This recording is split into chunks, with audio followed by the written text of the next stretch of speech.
Meu povo, agora a gente vai começar a fazer um resumo de princípios administrativos. Sempre a minha ideia é fazer essas aulas de resumos de cada um dos assuntos. Essas aulas não serão aquele resumo fast, serão resumos um pouquinho mais aprofundados. Você vai ver que essa nossa aula aqui vai ter aí na casa de uns 20 até 40 minutos, a depender do conteúdo. Nós vamos começar aqui fazendo então o nosso resumo de princípios administrativos. E só para a gente lembrar assim, primeiro eu gostaria de trazer rapidamente um aspecto geral assim sobre os princípios. Eu preciso que vocês anotem as primeiras informações aqui. Primeiro, quando a gente fala de princípios, nós temos basicamente duas categorias de princípios. Nós temos aqueles princípios que são chamados de princípios expressos. O que é o princípio expresso? É aquele princípio que aparece literalmente na norma. O nome dele vai aparecer em cada uma das normas a qual ele se refere. Então a gente pode ter um princípio expresso na Constituição, um princípio expresso na Lei de Licitações, um princípio expresso na Lei de Processo Administrativo. A lei vai falar o seguinte: são aplicáveis os seguintes princípios. Ela diz quais são os princípios e dá o nome de cada um deles: legalidade, pessoalidade e assim sucessivamente. E nós temos também os princípios implícitos. O que é um princípio implícito? O princípio implícito, ele não tem o nome dele aparecendo literalmente numa norma. Só que nós vamos ver a sua aplicação, nós vamos ver que ele decorre de uma outra norma, ele decorre da doutrina, decorre da jurisprudência. Eu vou pegar um exemplo aqui para vocês. A Constituição diz que nos processos administrativos e judiciais, nós temos que observar o devido processo legal, o contraditório e a ampla defesa. Ela não fala princípio do devido processo legal, mas ela manda observar o devido processo legal. Então aqui nós temos o princípio do devido processo legal. Então os princípios implícitos, eles não são chamados de princípio diretamente pela norma, mas a partir de alguma regra, alguma coisa que está naquela norma, a doutrina constrói esse princípio. Então é basicamente isso. Quando a questão de prova não define qual que é a sua referência, normalmente nós consideramos a Constituição Federal. Então assim, a norma, a lei, a questão da prova não fala assim, ó, qual que é o princípio expresso na lei tal? Se a questão não fala e ela só pergunta o que é um princípio expresso, normalmente a referência é a Constituição Federal. E aí você lembra que lá na Constituição Federal, quando a referência é a Constituição, nós temos 5 princípios: legalidade, impessoalidade, moralidade, publicidade e eficiência. Esses são os princípios expressos na Constituição. Todos os demais são considerados princípios implícitos. Segundo ponto que eu tenho que trazer dessa nossa parte introdutória aqui sobre os princípios. Afinal de contas, o que é um princípio? Pessoal, o princípio, ele normalmente, às vezes a gente chama ele assim de postulado básico. Por que ele é um postulado? Porque o princípio, ele é algo um pouquinho mais abstrato. De tal forma, abstrato, ele tem um pouco mais de subjetividade. Com isso, o princípio nos ajuda a interpretar e aplicar todo o ordenamento jurídico. Eu vou dar um exemplo para vocês para ficar mais claro. Vamos lá. Interpretar o ordenamento. Normalmente, quando nós vamos falar de normas, nós temos regras e princípios. Uma norma, por exemplo, normas são aqueles comandos que a legislação, o ordenamento jurídico determina. As regras são aqueles comandos claros, nítidos. Por exemplo, se uma lei pega e fala o seguinte: o edital tem que ser publicado com antecedência de pelo menos 10 dias. Isso é uma regra. Se você divulgou com antecedência inferior a 10 dias, você não observou a regra. Se você divulgou com uma referência, com um prazo de 10 ou mais dias, você observou a regra. Veja como isso é objetivo. Agora, se eu falo para vocês, nós temos que observar o princípio da supremacia do interesse público. Nós temos que observar o princípio da competitividade. Nós precisamos observar o princípio da isonomia. Você consegue perceber como isso é um pouco mais subjetivo? A gente não consegue ter um comando claro, literal aqui? Então, com isso, ele nos ajuda a interpretar todo o ordenamento jurídico. O princípio não é algo direto. Então, vamos pegar o exemplo. A gente pega o princípio da isonomia. Horas, você tem que observar as pessoas de forma igualitária. A gente sabe que existem cotas em concursos públicos. Então, consegue perceber essa subjetividade do princípio? Então, o princípio, ele serve como referência para nos ajudar a interpretar o ordenamento como um todo. E o terceiro e último ponto que eu quero colocar para vocês, e aí nós vamos partir para os princípios propriamente ditos, é esse comando aqui, ó. Pessoal, não existe hierarquia entre princípios. Então guarde essa regra aqui. Não existe hierarquia entre princípios, mas nem entre o princípio da legalidade e os demais, nem entre os princípios expressos e os demais, nem entre o princípio da supremacia e os demais. Não existe hierarquia. Nenhum princípio é simplesmente mais forte do que os demais. Professor, mas eu não poderia dizer que os princípios expressos na Constituição, por estarem na Constituição, são mais fortes do que outros princípios? Não. Porque o fato de ele constar na Constituição é apenas um aspecto formal. Porque ele pode até não constar o nome na Constituição, mas a sua aplicação também decorre da Constituição. O princípio do devido processo legal não é expresso, mas ele decorre da Constituição. O da segurança jurídica não é expresso, mas também decorre da Constituição. Por isso que não existe hierarquia entre qualquer princípio. Professor, mas num caso concreto, como é que eu vou saber qual princípio deve prevalecer? Se houver um conflito entre dois princípios, como que eu saberei qual o princípio que vai prevalecer naquele caso? A partir de uma regra que a gente chama de ponderação. O que é essa ponderação?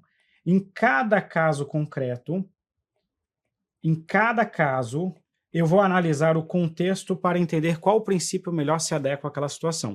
E um exemplo clássico é o seguinte: se um ato é ilegal, a priori ele é anulado, seguindo o princípio da legalidade.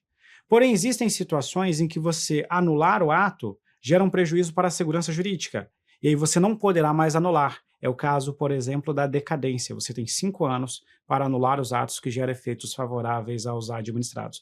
Então perceba, num prazo inferior a 5 anos, eu anulo. Prevalece a legalidade sobre a segurança jurídica. Após 5 anos, eu não posso mais anular. Prevalece a segurança jurídica em detrimento da legalidade. Percebeu que cada caso concreto tem uma solução diferente? Bom, a partir daqui, você já entendeu em linhas gerais como aplicar os princípios. E agora nós vamos começar a falar dos princípios expressos na Constituição Federal. Então, a nossa referência aqui, quando eu falo de princípios expressos, é expresso na Constituição. E você tem que lembrar que lá na Constituição nós temos 5 princípios: legalidade, impessoalidade, moralidade, publicidade e eficiência.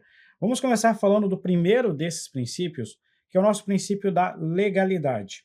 O que você tem que saber sobre a legalidade? Você tem que saber sobre a legalidade os seguintes aspectos.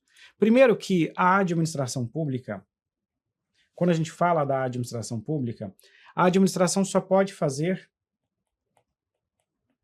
o que a lei determina ou autoriza. Então, a administração pública está sempre vinculada à lei. Quando a gente fala de legalidade, em regra, nós estamos considerando a legalidade num sentido amplo, porque a administração tem que seguir a lei, tem que seguir os decretos, tem que seguir outros regulamentos e outros atos normativos. Então, não é só a lei propriamente dita, são várias outras situações. Então, esse é o aspecto amplo. Eu falei para vocês que a administração pública só pode fazer aquilo que a lei prevê. Ou seja, a lei determina que a administração pública faça determinada coisa, ou a lei ainda autoriza que a administração faça. Você consegue perceber que para a administração pública, a lei acaba tendo um aspecto positivo porque ela cria hipóteses de atuação, determinando ou autorizando. Para o particular, a lei é diferente. Para o particular, quando a gente fala de princípio da legalidade, nós damos uma ideia de autonomia da vontade. Então, olha só, para a administração pública, eu quero colocar aqui um quadrinho para vocês para comparar. Quando eu falo do princípio da legalidade para a administração pública, nós falamos que essa legalidade ela pode ser chamada de princípio da estrita legalidade ou da legalidade administrativa. Quando eu falo de um particular, um cidadão em geral, isso que é o particular, a gente também conhece ele como administrado, nós temos um outro significado, que é conhecido como autonomia da vontade. O que isso aqui quer dizer? Segundo a Constituição Federal, lá no artigo 5º, ninguém será obrigado a fazer ou deixar de fazer alguma coisa senão em virtude de lei. Isso quer dizer o quê? O particular pode fazer tudo que a lei não proibir. Então, pega aqui, ó. O particular, se não houver lei, ele pode fazer. A administração pública, se não houver lei, ela não pode fazer. porque ela só poderá fazer aquilo que a lei autorizar ou determinar. Por isso que para a administração, a legalidade tem esse aspecto positivo de criar hipóteses de atuação, e para o particular ela tem um aspecto negativo de impedir o particular de atuar em algumas situações. Fechado? E agora, só para fechar aqui sobre o princípio da legalidade, eu ainda queria colocar mais um aspecto. Você já deve ter ouvido falar, em alguns locais, sobre o princípio da reserva legal. Professor, o que significa reserva legal? Reserva legal é um dos aspectos do princípio da legalidade. A reserva legal, ela é utilizada naquelas situações em que você tem que ter lei propriamente dita, lei em sentido estrito. Por exemplo, para tipificar uma conduta como crime, um decreto não pode fazer. Então, só a lei pode dizer que determinada situação é um crime. Trazendo para a administração pública, a criação de uma autarquia depende de uma lei ordinária, uma lei específica. Não pode um decreto criar uma autarquia. Então, isso é reserva legal, aquelas situações em que nós vamos aplicar a lei em sentido estrito. Só os atos com força de lei se enquadram dentro do que a gente chama de reserva legal. Fechamos o nosso primeiro princípio, o princípio da legalidade. O segundo princípio que eu quero trazer para vocês, número 2 aqui, é o nosso princípio da impessoalidade.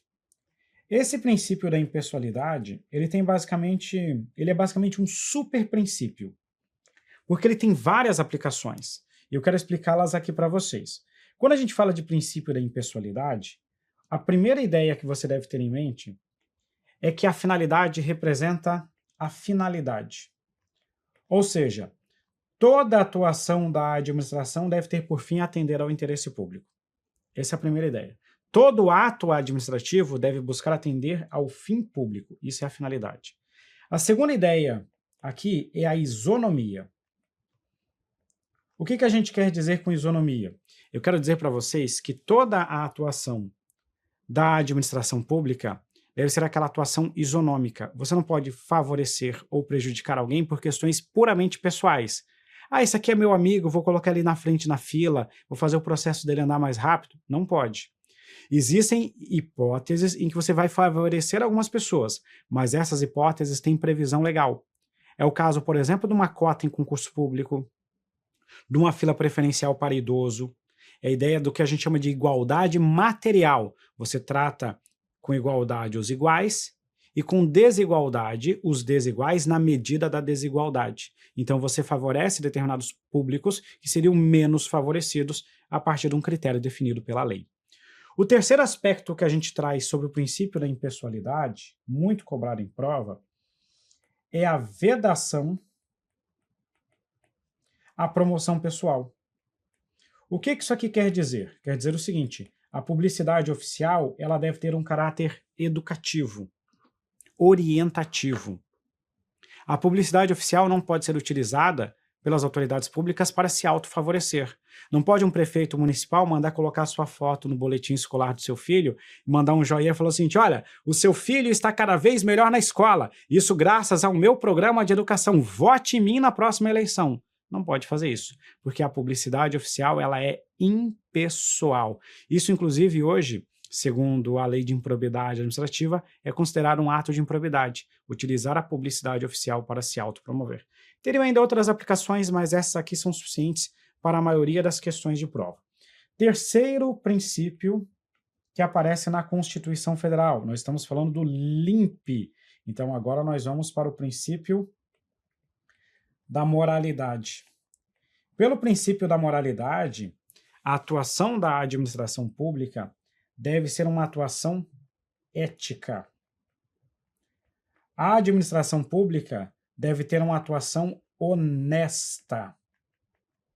Essa regra aqui, do princípio da moralidade, ela ganhou uma importância fundamental na Constituição Federal de 88, porque a Constituição, ela fala legalidade, impessoalidade, moralidade.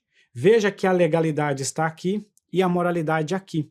Antigamente, a doutrina falava que a moralidade estava dentro da legalidade, era só um subprincípio da legalidade. Hoje a doutrina fala o seguinte: se a Constituição separou, a Constituição quis dar significados distintos para os dois princípios. Ou seja, Quando nós falamos de moralidade, nós falamos que a moralidade tem uma juridicidade própria. O que isso aqui quer dizer?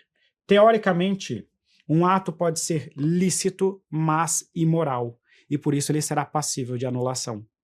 Porque você pode anular um ato simplesmente por ele ser considerado imoral. Show de bola, né? Próximo aspecto que eu quero trazer aqui para vocês, o nosso princípio número 4, é o princípio da publicidade. Professor, o que cai em prova sobre o princípio da publicidade? Bom, primeiro você tem que lembrar que publicidade representa a transparência. Ou seja, a atuação da administração pública deve ser uma atuação transparente. A sociedade tem o direito de acompanhar os atos, programas, projetos editados pela administração pública. E com a Lei de Acesso à Informação, houve uma mudança de paradigma. A partir da Lei de Acesso à Informação, nós definimos o seguinte: a publicidade é a regra e o sigilo é a exceção. Com isso, o que a gente quer dizer? Primeiro, que a administração tem que divulgar de forma ativa, ou seja, independentemente de provocação, informações de interesse coletivo, de interesse geral. Por exemplo, despesas públicas, contratações públicas.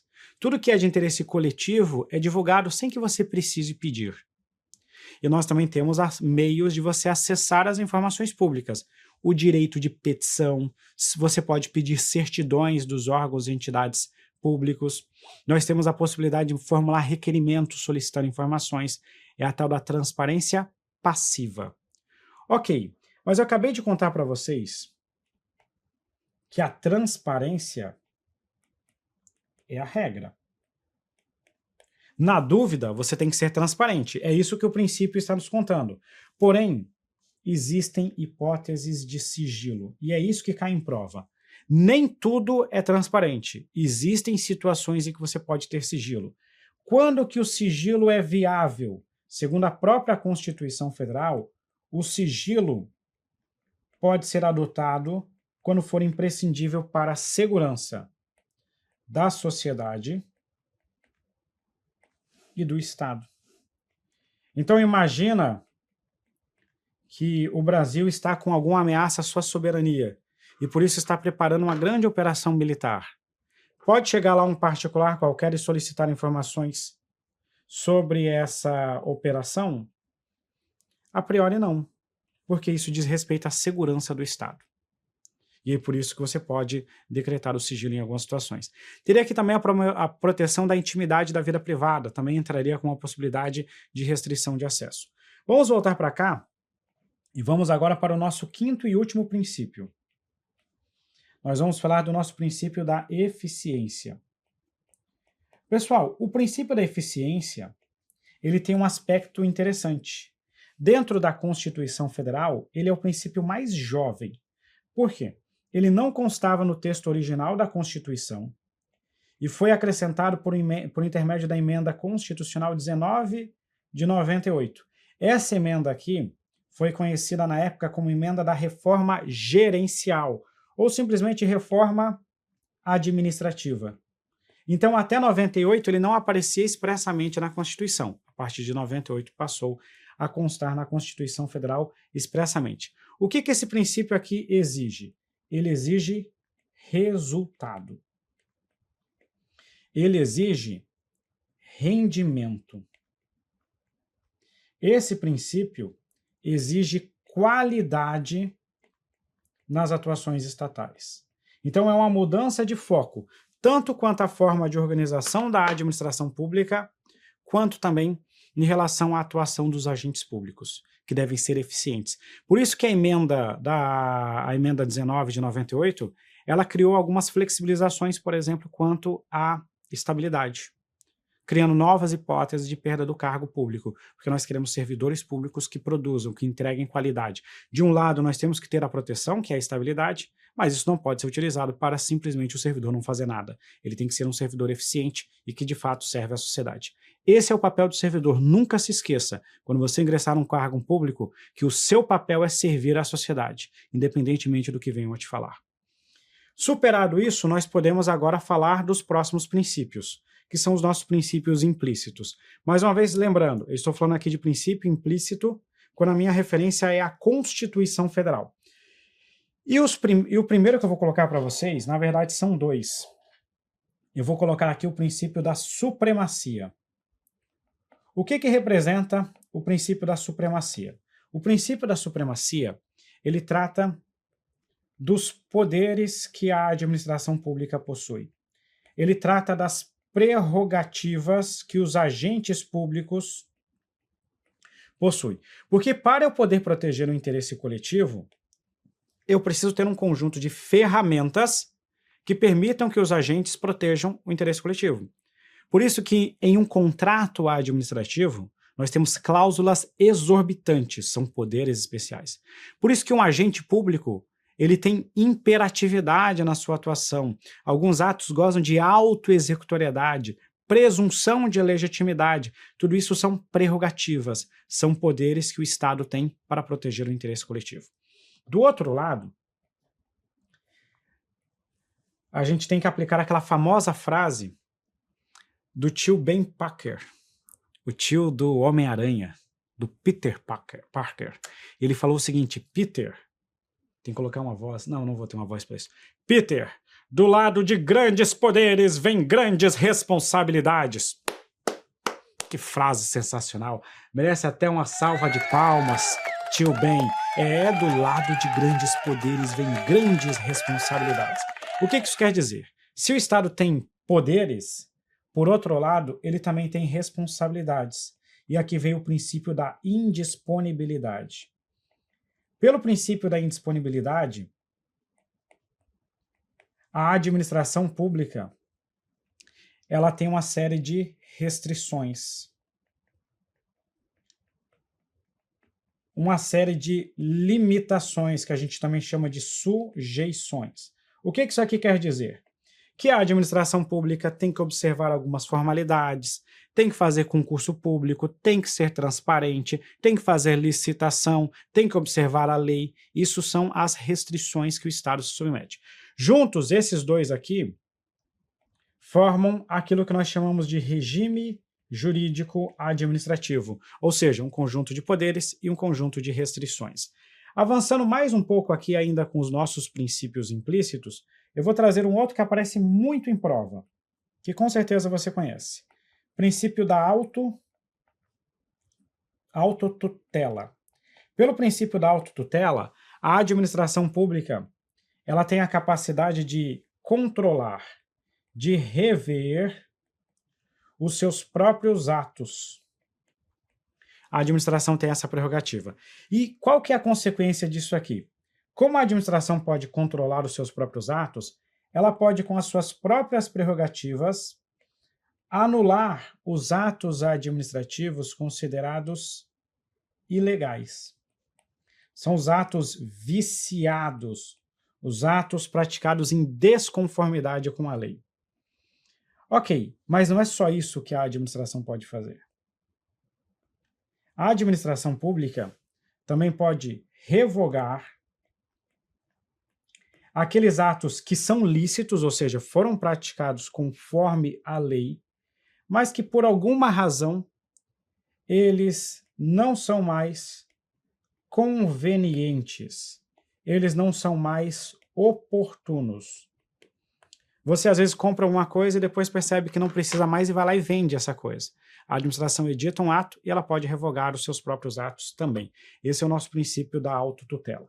Outro princípio importante para você anotar aí é o nosso princípio da segurança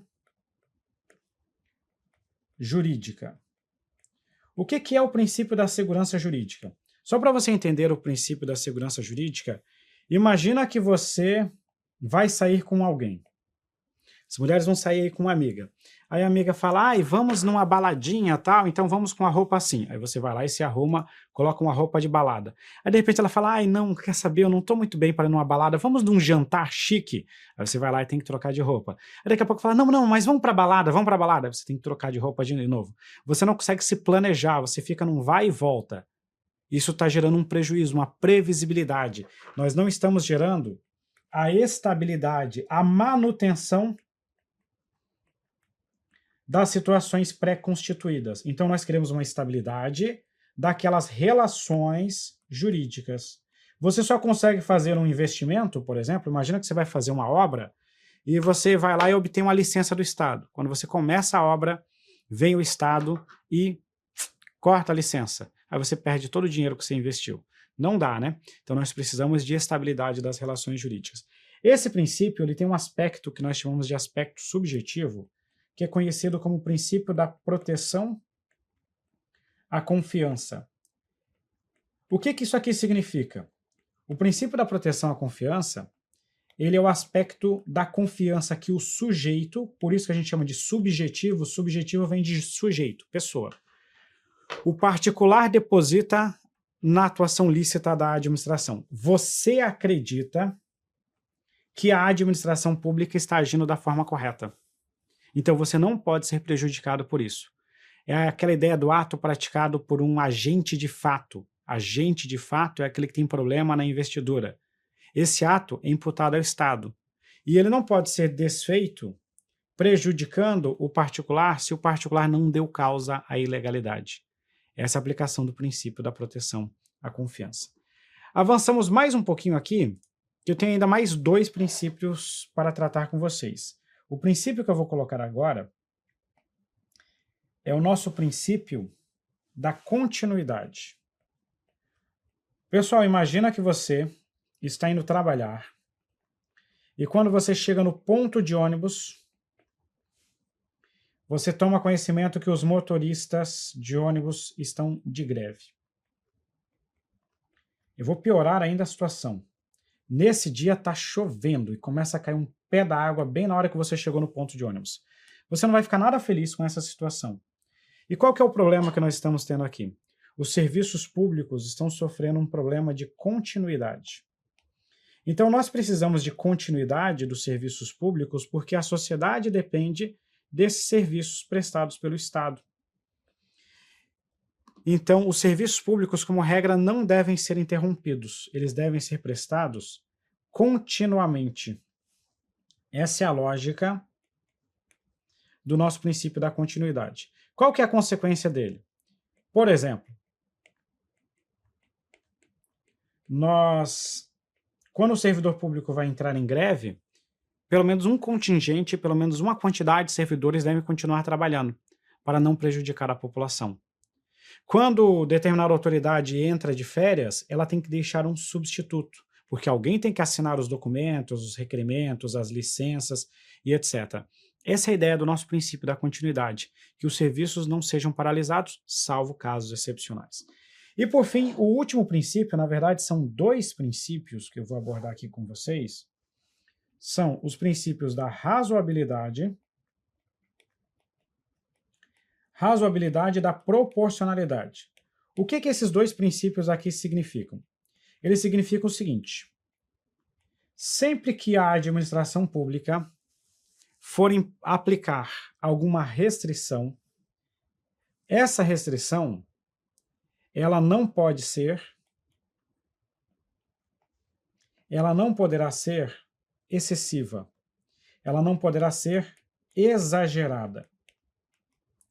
Esses princípios aqui, eles defendem a aplicação de um critério que a gente chama de adequação entre os meios e os fins. E é fácil de a gente entender. Imagina que você vai matar uma mosca que está ali, você está ali estudando e fica aquela mosca ali. Você está anotando, Zé, eu sou a mosca que pousou na sua sopa, Zé. Aí você pega uma bala de canhão e, agora você vai ver sua mosca maldita, pá! Mata a mosca. Você não vai fazer um negócio desse, né? Porque você vai matar a mosca, mas vai destruir a sua casa, vai acabar com o seu ambiente de estudo. Então você vai pegar um chinelinho, a sua havaiana e pá! Vai resolver o problema. Então qualquer restrição, ela tem que ser estritamente necessária para atender ao interesse público. Nem mais, nem menos. Não pode ter excesso, não pode ter exagero. Essa é a lógica da razoabilidade e da proporcionalidade. Bom, com isso nós fechamos os nossos principais princípios tanto os expressos quanto os implícitos, e eu só queria lembrá-los que existem também outros princípios, pouco cobrados em prova, mas que é só para a gente ficar de olho assim que eu vou passar aqui rapidamente. O princípio da hierarquia: a administração é organizada num sistema hierárquico, o superior manda, o de baixo obedece, porque a gente tem pessoas que planejam e pessoas que executam. Princípio da precaução, muito utilizado no direito ambiental. Qualquer medida que possa gerar um dano grave à sociedade deve ser vista com cautela. Você deve sempre buscar as medidas preventivas.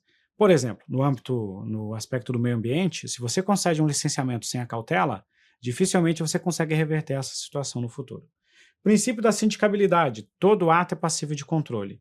Princípio da intranscendência subjetiva das sanções. Os meus 2 filhos estavam brincando, de repente escutei um barulho. Quando eu subi, vi que os 2 tinham acabado de quebrar alguma coisa. Eu fui lá e coloquei os 2 de castigo. Mas depois eu descubro que, na verdade, quem quebrou foi o filho A e não o filho B. A minha medida ofendeu o princípio da intranscendência. Eu tinha que ter punido o filho A e não o filho B. A sanção não pode passar da pessoa do infrator. Quem faz algo errado é que, de fato, tem que ser punido. Essa é a lógica do princípio da intranscendência. Princípio da subsidiariedade, basicamente tem um aspecto de que o Estado ele deve atuar naquelas situações que são próprias, como segurança, justiça, e atuar de forma supletiva ainda naquelas questões sociais e econômicas, saúde, educação. O Estado vai lá e suplementa aquilo que a iniciativa privada também pode prestar. Princípio da responsividade. O agente público ele tem que prestar contas e pode ser responsabilizado. E o último princípio é o princípio da consensualidade. Tá? É moderno esse princípio aqui. O Estado, ao invés de impor a sua vontade, ele pode negociar. É por isso que nós temos hoje em dia muitos instrumentos de parcerias, você tem audiências públicas, consultas públicas, tem também as organizações da sociedade civil, você traz a sociedade para o debate. Esse é o nosso princípio da consensualidade. E com isso nós fechamos o nosso resumão sobre os princípios administrativos. Um grande abraço para vocês.